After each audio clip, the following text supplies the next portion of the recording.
धनश्री से तलाक हुआ लेकिन फोकस चहल की टी शर्ट पर क्यों?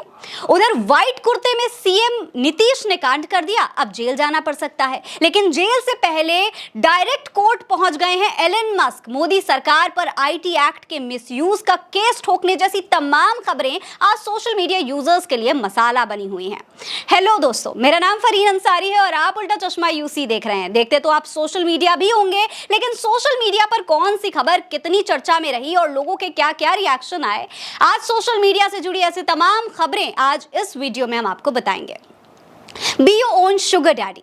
कोरियोग्राफर धनश्री वर्मा से तलाक फाइल होने के कुछ ही देर बाद ये लाइन सोशल मीडिया पर ट्रेंड करने लगी, क्योंकि जब चहल कोर्ट पहुंचे तो उनकी ब्लैक कलर की टी शर्ट पर ये लाइन लिखी हुई थी। दोस्तों, be your own sugar daddy यानी अपनी फाइनेंशियल जिम्मेदारी आप खुद लें, किसी की गिफ्ट या फिर मदद पर डिपेंड ना रहें।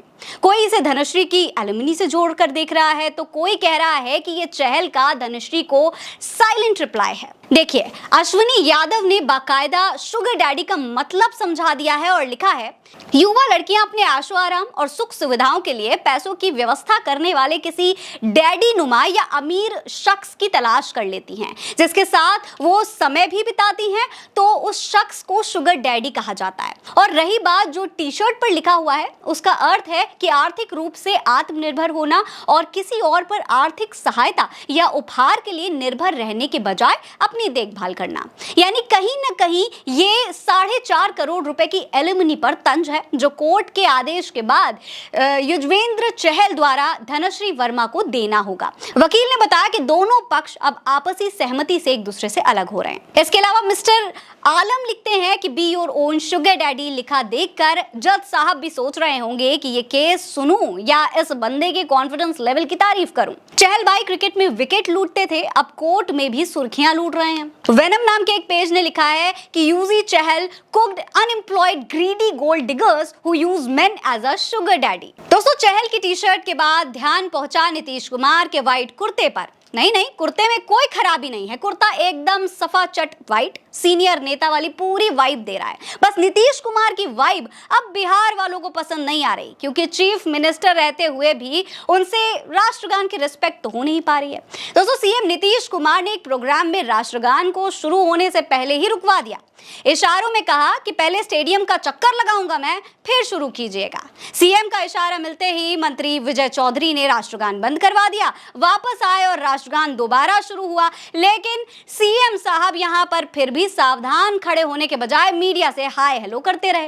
अब इस पर कुछ लोग तो इसे राष्ट्रगान का अपमान बता रहे हैं, तो कुछ लोग कह रहे हैं कि भाई नीतीश कुमार की चिंता करने की जरूरत है, उनको मेंटल हेल्थ की जांच करवानी चाहिए, थोड़ी तो फिक्र होनी चाहिए। अब इस पूरे मामले पर तेजस्वी यादव ने नीतीश कुमार पर निशाना साध दिया है। तेजस्वी यादव ने लिखा है कि कम से कम कृपया राष्ट्रगान का तो अपमान मत कीजिए माननीय मुख्यमंत्री जी। युवा, छात्र, महिला, बुजुर्गों को तो आप प्रतिदिन अपमानित करते ही हैं। कभी महात्मा गांधी जी के शहादत दिवस पर ताली बजा उनकी शहादत का मखौल उड़ाते हैं, तो कभी राष्ट्रगान का। पीएस, आपको याद दिला दें कि आप एक बड़े प्रदेश के मुख्यमंत्री हैं। चंद सेकंड्स के लिए भी आप मानसिक और शारीरिक रूप से स्थिर नहीं हैं, और आपका इस तरीके से अचेत अवस्था में इस पद पर बने रहना प्रदेश के लिए अति चिंता की बात है। बिहार को बार बार यूं अपमानित मत कीजिए। इसके अलावा यूथ कांग्रेस ने सवाल उठाया है कि क्या नीतीश कुमार अपना मानसिक संतुलन खो चुके हैं? अगर हाँ, तो फिर सरकार कौन चला रहा है?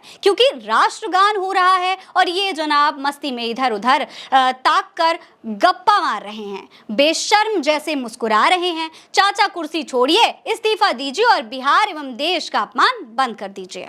नीरज झा का ये ट्वीट भी देख लीजिए। नीरज झा ने लिखा है कि नीतीश कुमार कोई अनपढ़ और जाहिल नेता नहीं है, उन्हें ज्ञान होना चाहिए कि राष्ट्रगान के समय कैसी मुद्रा होनी चाहिए। वो ये भी जानते हैं कि इस तरीके के मोमेंट्स राजनीति में अपमान का बड़ा कारण बनते हैं। वो ये सब जानबूझकर नहीं कर रहे होंगे। मुझे लगता है कि उनकी मेडिकल जांच होनी चाहिए। वैसे दोस्तों, कमेंट्स करने वालों में कई लोग ऐसे भी होंगे जिन्हें राष्ट्रगान और राष्ट्रगीत के बीच का अंतर भी नहीं पता होगा, लेकिन ज्ञान हो या ना हो, ज्ञान देना जरूरी है। और ज्यादा ज्ञान देने के चक्कर में बेचारा ग्रुप भी बुरी तरीके से फंस गया है। लेकिन फंसा तो फंसा, साथ में कोर्ट तक भारत सरकार को भी घसीट ले गया। दोस्तों, एलन मस्क की कंपनी एक्स के ग्रुप ने कर्नाटक हाई कोर्ट में भारत सरकार के खिलाफ याचिका दायर की है। उन्होंने भारत सरकार के आईटी एक्ट की धारा 79(3)(b) पर सवाल उठा दिया है। कंपनी का कहना है कि यह नियम एक गैर कानूनी और अनियमित सेंसरशिप सिस्टम बनाता है, जिसके तहत कमेंट्स को ब्लॉक करके प्लेटफॉर्म के संचालन को बुरी तरीके से अफेक्ट किया जाता है।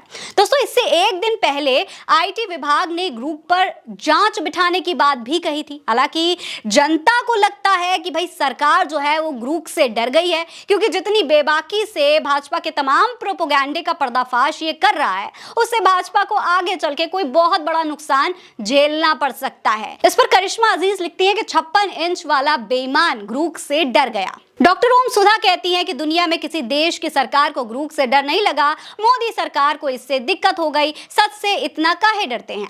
रणविजय लिखते हैं कि मैं समझ नहीं पा रहा ऐसा क्यों है, ग्रुप सच ही तो बोल रहा है, सच से क्या दिक्कत है। दोस्तों, कुल मिलाकर ग्रुप फिलहाल जब तक चल रहा है तब तक जितने सवाल पूछने हैं पूछ लें, क्योंकि आगे बैन होने की पूरी संभावना है। दोस्तों, आज की सोशल मीडिया की इन तमाम खबरों में इतना ही। अगर आप चाहते हैं कि ऐसे एपिसोड हम आपके लिए रोज लेकर आएं तो कमेंट्स में यस लिखकर जरूर बताइएगा। धन्यवाद।